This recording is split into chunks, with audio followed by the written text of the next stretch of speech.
Simbora, pega essa carona comigo. Temos uns papos muito legais para conversar. Legal? Está aqui no coração. Velhinho de 70 anos que já andou a boa estrada pela vida. Então eu tenho muita coisa para compartilhar. Beijo no coração. Partiu Setúbal, destino Candeia. Para um papo cabeça sobre algo que eu considero muito importante. Compartilho com vocês que está no meu coração. Bom, isso aqui é a orla de Piedade, já chegando em Piedade. Que é mais tranquilo, que é muito menos procurado, né? Praia mais de perto. Ninguém pode tomar banho, porque acho que todo mundo sabe. Em Tubarão, esta é a razão. Em Tuba, da água.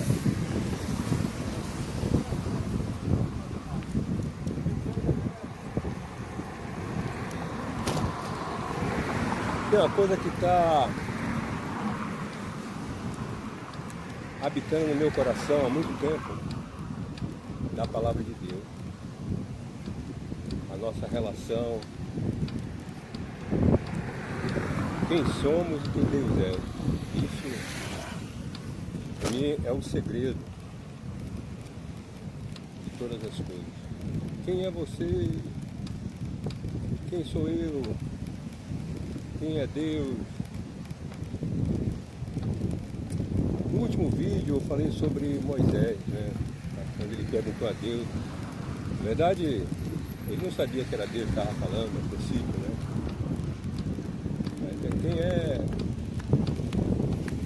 na chamada sarça preta, uma bucha que pegava fogo e não se consumia. Aí ele foi dito: eu sou o que sou. Então, no último vídeo eu falei muito sobre isso, né? Toda vez que a gente fala o eu sou, sem saber, estamos mencionando o nome dele. Eu fui perguntado a ele qual é o nome dele e ele respondeu assim. Bom, Jesus veio para os seus, os judeus, e estes não o receberam, estava escrito. Mas todos quanto recebeu, deu-lhes o poder de serem chamados filhos de Deus. Isso é uma coisa que isso sempre bateu na minha cabeça. Como assim? Como é que funciona isso? Uma praia maravilhosa, deserta, no primeiro domingo, 1º de maio, bom, Dia das Mães. Por causa de quê? Dos tubarões. Mas é assim mesmo. Eu vivi lá em Noronha um tempão, 3 anos basicamente. Tomava banho, mergulhava, via os tubarões de terra. E aqui a gente não vê, mas sabe que tá e já teve muitos acidentes, mortes. Enfim.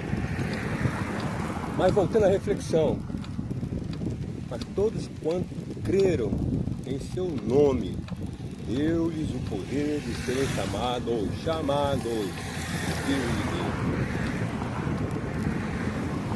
Deus. Isso me remete ao momento mais crucial de toda a história da humanidade, ao fato mais marcante de toda a era da criação humana. Qual foi? A crucificação de Jesus. Isso não tem comparação. Em todos os sentidos. Não tem.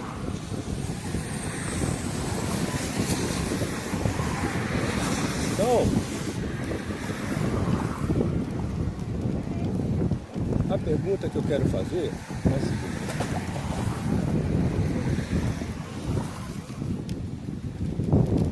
Qual foi o momento que ele foi chamado de filho de Deus?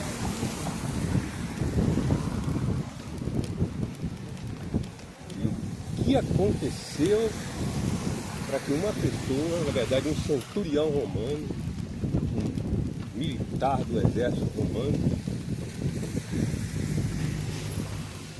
excesso, né? Em alto embolcão. Na verdade, este era o Filho de Deus.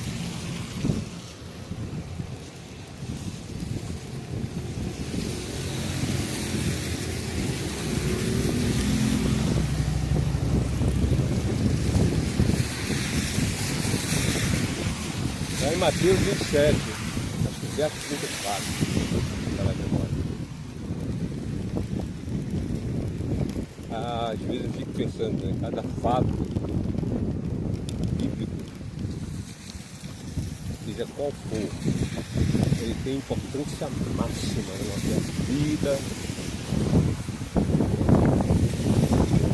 na nossa relação com Deus. Assim, eu estou conversando com você, mas eu estou viajando aqui na minha imaginação para aquele momento, né? Então confiram, tá? Não fiquem apenas de ouvir, né? Confiram, leiam. Quando você não lê, você fica à mercê da opinião dos outros. Aqui é apenas estou dando uma dica. Mas vai lá nas escrituras e verifique. Confira.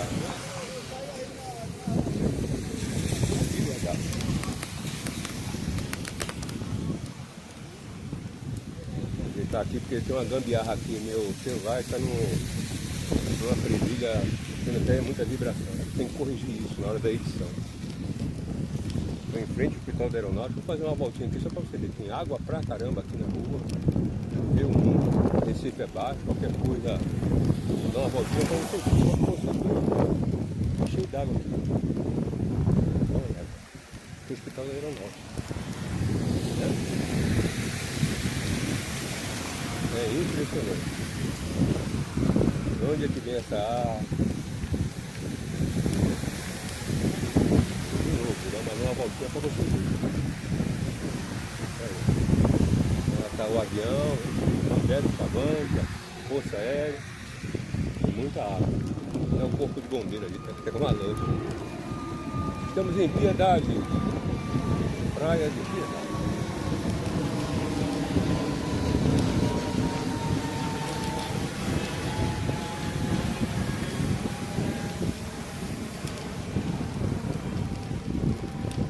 Verdadeiramente este era o Filho de Deus, clamou o centurião. Está escrito que quando ele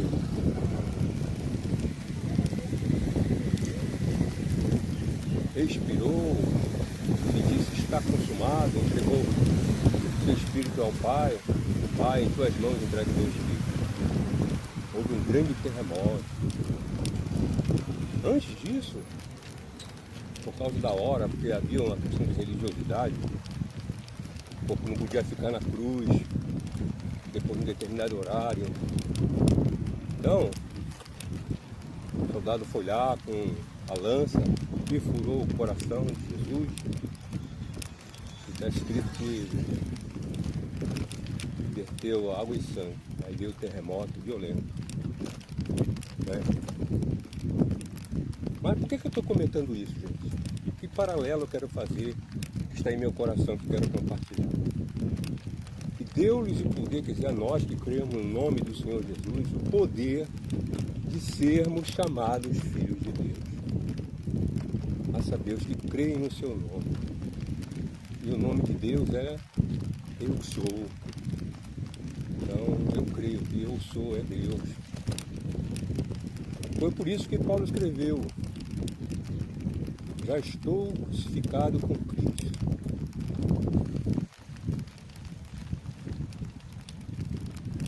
Ele disse isso: já estou crucificado com Cristo. E a vida, né? Não vivo eu, mas Cristo vive em mim. É a vida que agora vivo na carne. Vivo no poder do Filho de Deus. Eu estou cometendo algum erro aí nessa lembrança, memória. É bom conferir isso. Foi escrito por Paulo, está em Gálatas. Porque disse ele, né? Que ele me amou e se entregou por mim. Então, para mim, o fato mais marcante na Terra, mais importante na Terra, foi a crucificação de Jesus.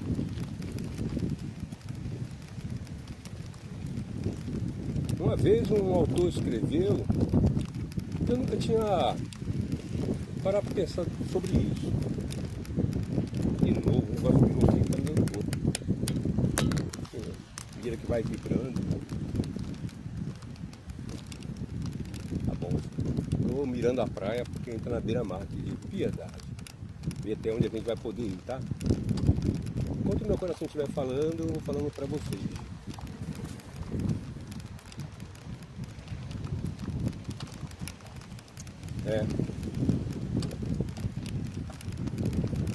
O autor diz o seguinte, só tem uma coisa a qual Deus se submete, é a sua palavra. Quando Jesus falou está consumado, ele falou, olha, tudo que estava previsto a meu respeito, agora cumpriu, aconteceu. E de fato, gente, Deus, Isaías 53, Salmo 22, e vão ficar impressionados com a riqueza de detalhes. Raciocinando que os Salmos foram escritos 1000 anos antes disso tudo acontecer.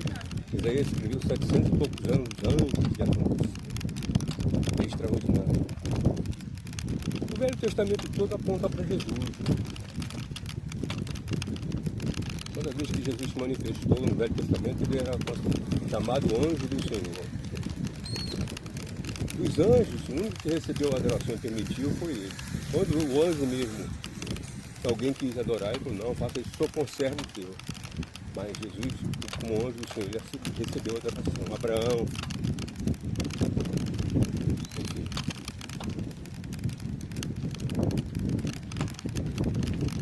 Por que pergunta que o meu nome, não sabia que é maravilhoso, o nome do Senhor é maravilhoso.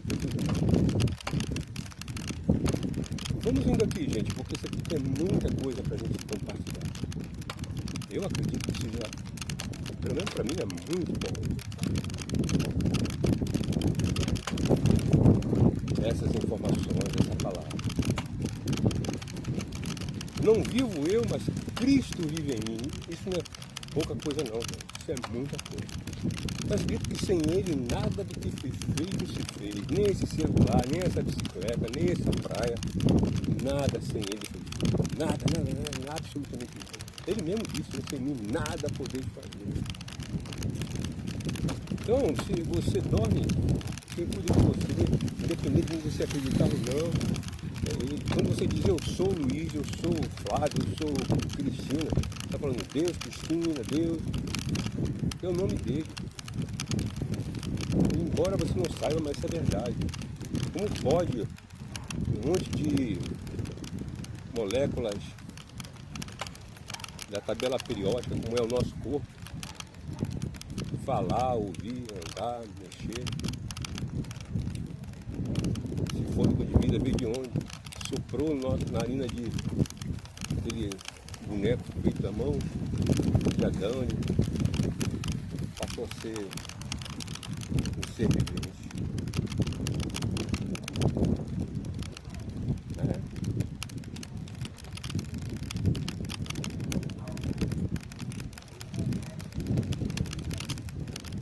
Chegando aqui perto da igrejinha, Piedade, famosa igreja. Porque a gente tem um lado muito calmo, praia bastante extensa. Entendeu?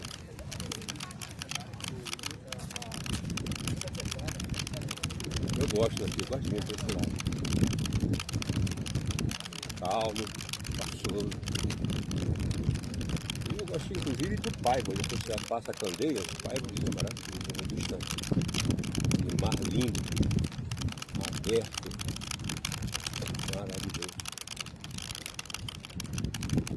Então, quando Paulo escreve isso, fala, eu vivo eu, mas isso tem um poder tão grande, você não tem noção, pessoal. Já estou crucificado com Cristo. Quer dizer, uma coisa é certa, tá? Quando ele falou, já estou crucificado com Cristo, está dizendo, o velho homem, né, aquele homem limitado, falido, se ele realmente entende que está essa parte ruim do ser humano, pecaminosa, de fato foi crucificado com Cristo e foi, você aceitar isso, inclusive demonstrando isso através do batismo. Por isso está escrito, né? Aquele que crê e for batizado será salvo. Aquele que não crê já está, gente. Isso é muito forte, condenado. Não é que vai ser, não, já está. É a realidade. Raciocina, tá? Jesus tinha que morrer. Está escrito que sem ele nada do que foi feito se fez. Então toda a humanidade, se existe, se vive, se foi feito por ele. Então, é o Pai. Entendeu? Ora, está escrito também que o Cordeiro foi morto desde a fundação do mundo. Isso é muito forte. Então, Deus já sepultou aquela humanidade caída que deve estar crucificada com Cristo na crucificação. Por isso que Paulo falou, eu, velho homem, agora não vivo eu, mas Cristo vive em mim. Isso é forte, isso é maravilhoso. Poder criativo absoluto, poder divino absoluto, Cristo, nós, a experiência da glória, gente, isso não tem dimensão, isso é muito profundo. Por isso que tudo quanto fazer por obra, por palavra, fazer em nome do Senhor, dando por Ele graças a Deus. Faça isso, gente. Quando você falar, eu estou, eu sou, entenda que é Deus.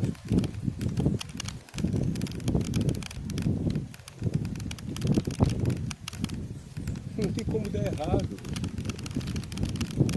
Eu costumo repetir para a minha mente, porque a repetição é o fortalecimento dos músculos. A mente da gente também não é diferente.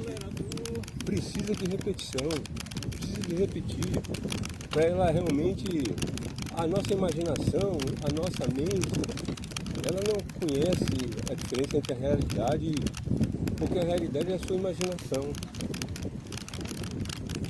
Não é o que você vê, as circunstâncias, as coisas que estão ao seu redor.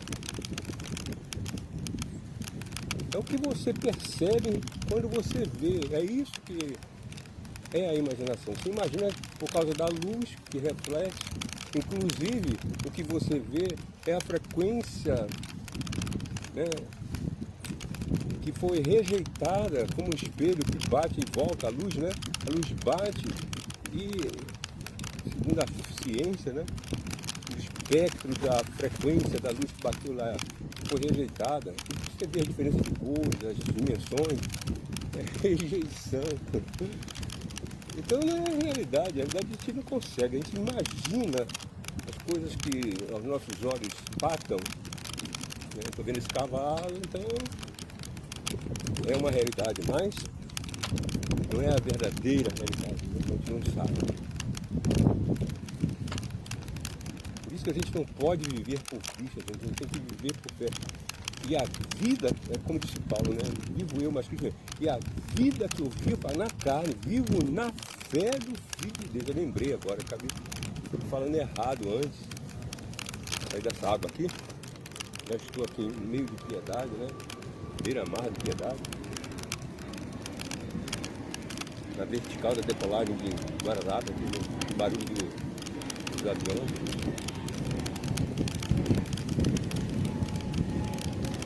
Saí da ciclovia por causa da água.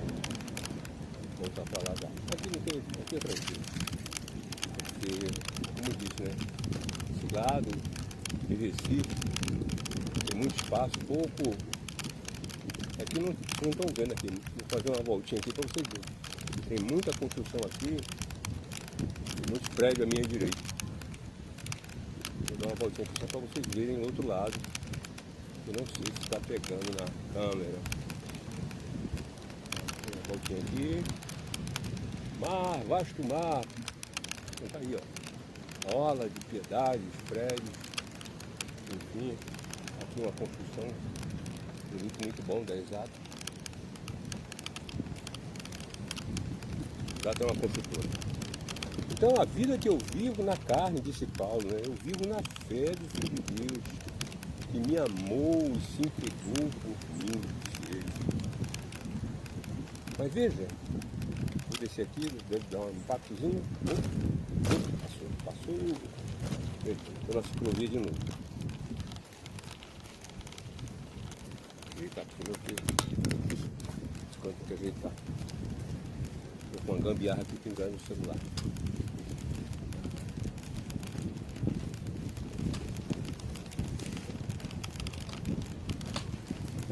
Então, gente, presta atenção nisso. A gente não vive por vista, a gente não vive em função das circunstâncias, a gente vive na fé do Filho de Deus. E quando você menciona a palavra eu sou, sem querer está mencionando o nome de Deus. Eu acredito nisso, porque foi ele que disse, né? Quando Moisés perguntou, eu sou o que sou. Toda vez que Jesus mencionava eu sou o pão da vida, eu sou o princípio e o fim, eu sou, ele repetiu isso várias vezes. Várias vezes. E quando ele foi preso no Getsemane, que os soldados falaram, aí ele perguntou, Jesus perguntou, a quem buscar, né? Aí ele falou, a Jesus, ele falou, eu sou. Ele disse, eu sou, eles caíram, está escrito. Ele se entregou, ele não foi preso. Ele se entregou, ele se deu como um cordeiro. Entendeu? Veja que aquela parte de Abraão, né? Abraão, 70 anos, não tinha filho, aí Deus Pai fala, ó, você vai ser pai de uma grande nação. Aí com 100 anos ele teve Isaac. Aí chega um momento que Deus fala para ele, ó, Abraão, eu quero teu filho de volta. Naquela época, as adorações se resumiam à morte, né? Filho primogênito. Aí Deus vai para aprovar a fé de Abraão e pede um único filho dele. Abraão era rico, né? E não tinha filho. Mas Deus prometeu para ele que seria pai de uma grande nação. Aí de repente, quando o menino já tem lá seus 12, 13 anos, aí Deus vai e fala, Abraão, eu quero teu filho. Ele entendeu, né? Que tinha que sacrificar Isaac. Aí, a caminho de 3 dias, um monte chamado Moriá, Deus caminhou ele para lá. E foi Isaac carregando a lenha, ele era um rapazinho, né? Quando chega perto do monte, aí Isaac vai e pergunta, pai, e aí? Ele sabia o ritual, né? O sacrifício, aquelas coisas. Nós estamos aqui com a lenha e tal, cadê o cordeiro? Aí Abraão, pela fé, diz para o filho,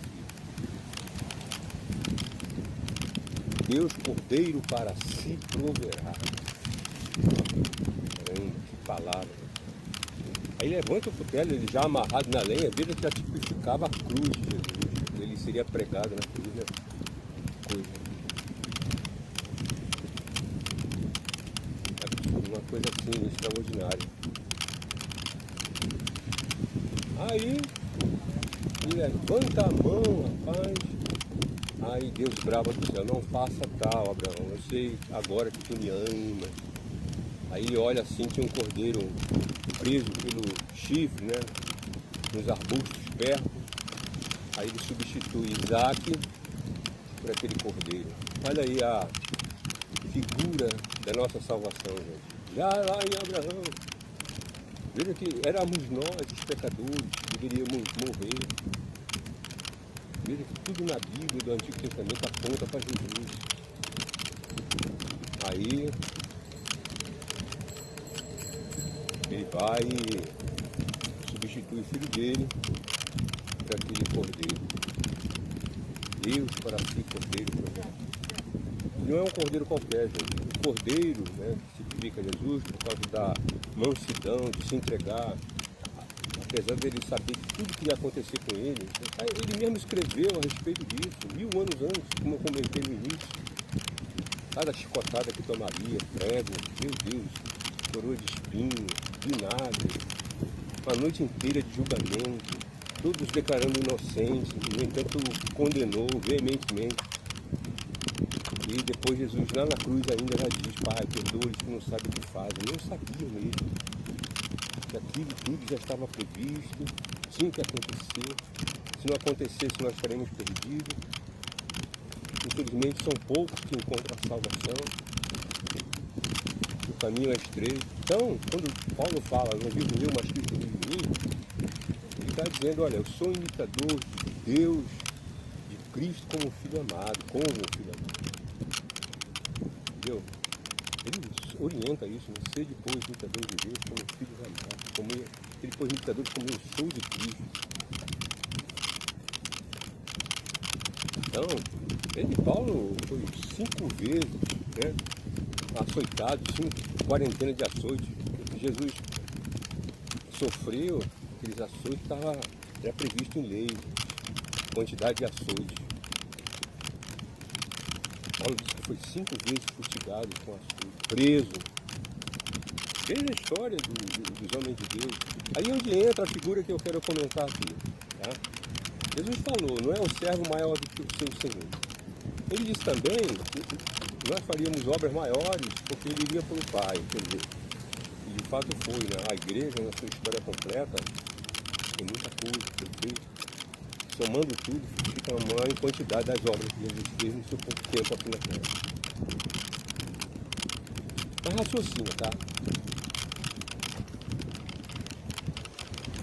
O coração é símbolo do emocional, né? E se você está crucificado por Cristo, você está morto. O seu velho homem está morto, sepultado, enterrado. Inclusive, quando você faz o seu batismo, na verdade, você está sepultando a velha criatura. As coisas velhas já passaram e tudo se faz novo. O que ele chama de uma nova criatura, né? Ele está em Cristo, nova criatura é. As coisas velhas já passaram. Então, que a nossa natureza errante, né, esteja realmente crucificada por Cristo, que a gente vive uma novidade de vida. Como assim? Vamos lá.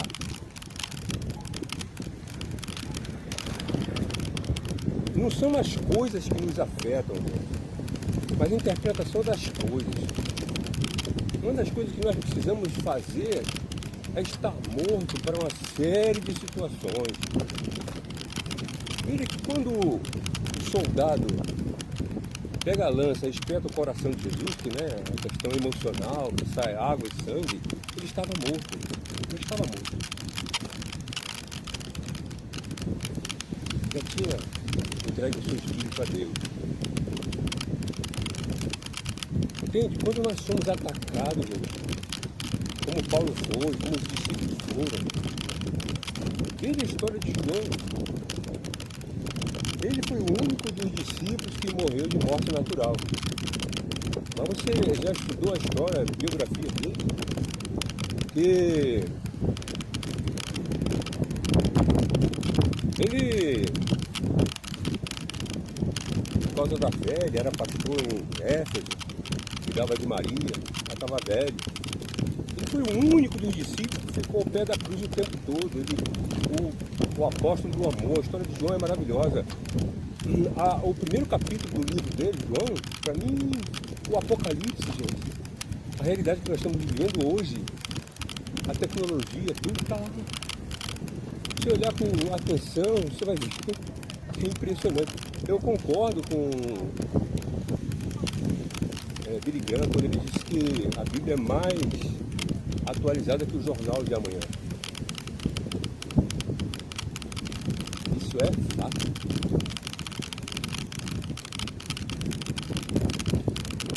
Então, se você estudar a biografia dele,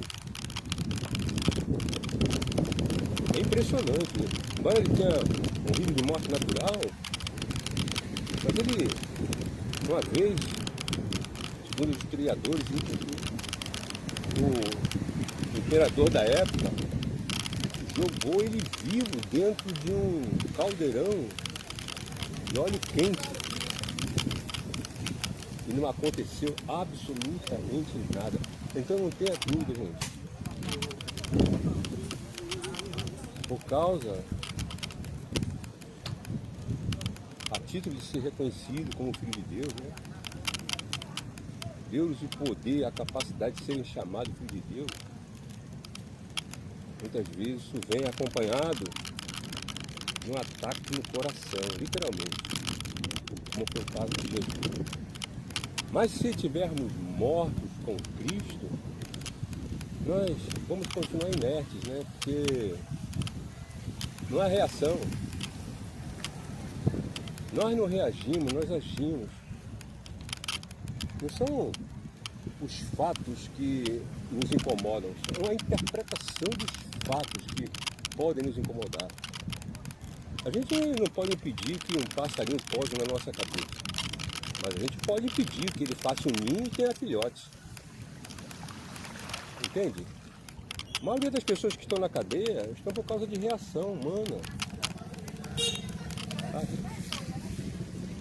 Uma das coisas mais poderosas que Jesus mostrou na sua vida, do dia a dia, foi usar o poder do silêncio. Muitas vezes ele ficava calado, não falava nada. Não reagia. Respondia muitas vezes com perguntas. Certa feita, trouxeram uma senhora para ser apedrejada, acusando ela disso, daquilo. Ele ficou calado, baixou no chão ali, começou a escrever. Depois de um tempo, isso é muito importante, gente, quando as coisas acontecerem, você for acusado, atacado no seu coração, no seu emocional, para que as pessoas reconheçam que você verdadeiramente é filho de Deus, tem que estar morto com Cristo, o seu velho eu. Aí, as coisas sobrenaturais vão acontecer, como aconteceu no caso de Jesus. A terra simplesmente tremeu. Aí o centurião não teve outra coisa a fazer, a não ser reconhecer, na verdade, verdadeiramente este é o Filho de Deus. Então, para sermos chamados Filho de Deus, temos que estar mortos na cruz, crucificados com Cristo na cruz, como, sabe, morto não reage, mesmo atacado profundamente com a lança no coração. E age, a natureza mesma, ela se manifesta, o poder de Deus, em nossas vidas, como nova criatura, Cristo vivendo agora, ele ressuscitou. É o simbolismo do batismo. Você se submete ao batismo, você é mergulhado, você é sepultado. E sai da água declarando novidade de vida. E Cristo vivendo em você de fato, né? Você reconhecendo que tudo que você faz por obra, por palavra, está fazendo em nome dele. Eu sou carpinteiro, eu sou médico, eu sou motorista de ônibus, eu sou advogado, eu sou pai. Significa que você está dizendo, olha, ele é o nome dele, eu sou. Você reconhece isso de fato, gente. Tudo que você faz por obra ou por palavra, e sempre dando graças a Deus, gente. Chamando à existência o que não existe, como ele faz. Porque Paulo falou, né? E a vida que eu vivo na carne, vivo na fé do Filho de Deus, na fé dele. Como ele fazia? Ele chamava à existência o que não existia. Ele dava graças a Deus antes mesmo das coisas acontecerem. Veja a história do morto Lázaro, né? 4 dias morto. Ele vai lá e, Pai, te dou graças, porque sempre me ouve, Lázaro sai para fora. Antes do fato acontecer, ele chamou a existência o que não existia. É isso que nós devemos fazer, sermos imitadores dele, como filhos amados. Aí vamos ser chamados, mas não tenha dúvida. É preciso entender isso, estar morto. Agir na frequência dele, né? Ele no seu lugar. Isso que é bom sempre perguntar, no meu lugar, o que ele faria nessa ou nessa situação? Entendeu? Então isso para mim, estou chegando agora em Candeia, no meu destino final, parece que deu certinho o tamanho da mensagem, da palavra, da reflexão. Espero que retine em seu coração. Conhecer é poder, mas desde que seja aplicado, seja envolvido numa atitude de ação, né? Haja como Cristo. Primeiro receba-o, porque é dom de Deus, porque Deus amou o mundo de tal maneira que deu o seu Filho unigênito, para que todo aquele que nele crê não pereça, mas tenha a vida abundante, eterna. O abundante eu acrescentei, tá? E é mesmo. Vinde a mim, todos vós que estáis cansados, sobrecarregados, eu vos aliviarei. Tomai sobre vós o meu jugo e aprendi de mim que sou manso e humilde de coração, e encontrarei descanso para vossas almas. O meu jugo é suave, o meu fardo é leve. É leve. Louvado seja Deus. Bem, estamos chegando ao final de nossa excursão, nossa meditação. Depois deixa aí nos comentários. Gostei ou não gostei, faça o seu comentário, se acredita ou não, faça a pergunta. Tenho o maior prazer de, se não souber, consultar a quem sabe, especialmente a Deus. Por isso que está escrito, né? Que ele tem sabedoria, peça a Deus que a dá abundantemente e não lance rosto. Bom, paz no coração, com muita graça. Chegamos ao final da nossa excursão. E aqui, meia volta, voltando. É isso, Praia de Piedade. Legal. Vou parar ali na sombra e desligar a nossa gravação e escutar. Para ver se saiu de alguma maneira nítida toda a mensagem. A imagem é apenas ilustrativa. Vale o conteúdo da palavra. Beijo mesmo no coração, com todo amor.